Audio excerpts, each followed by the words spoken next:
আসসালামু আলাইকুম। জব এডুকেশনের পক্ষ থেকে সবাইকে স্বাগতম। আজকে আমি প্রাইমারি চাকরি পরীক্ষার জন্য গুরুত্বপূর্ণ একটি মডেল টেস্ট নিয়ে উপস্থিত হয়েছি, বাংলা মডেল টেস্ট। চর্যাপদ কোন ছন্দে লেখা? মাত্রাবৃত্ত ছন্দে লেখা। কপোত শব্দের সঠিক অর্থ কোনটি? কবুতর। হারি হারি সন্ধে, সেখানে কোন কোন পদ যোগে বহুবচন হয়েছে? বিশেষ্য ও বিশেষণ। দ্রুত উচ্চারণের জন্য শব্দের আদি, অন্ত বা মধ্যবর্তী কোনো স্বরধ্বনির লোপকে কি বলা হয়? সম্প্রকর্ষ। নিচের কোনটি উপসর্গের বৈশিষ্ট্য নয়? বিভক্তি বা প্রত্যয় যুক্তকরণ। 23 নম্বর, তলচিত্র কোন ধরনের রচনা? উপন্যাস। মহুয়া কোন কাব্যের অন্তর্গত?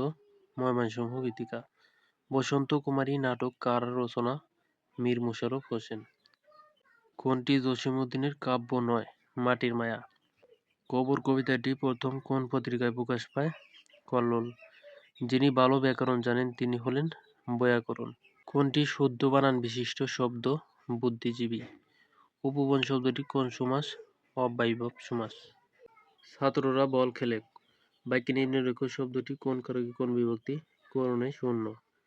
ময়ূরের ডাককে এক কথায় কি বলে? কেকা। অনাস্থার বিপরীত শব্দ কি? আস্থা। কোনটি শুদ্ধ বানান? তিতিক্ষা। ৯-৬ বাগধাটির অর্থ কোনটি? অবচয়। যা দীপ্তি পাচ্ছে এক কথায় কি হবে? দেদীপ্যমান।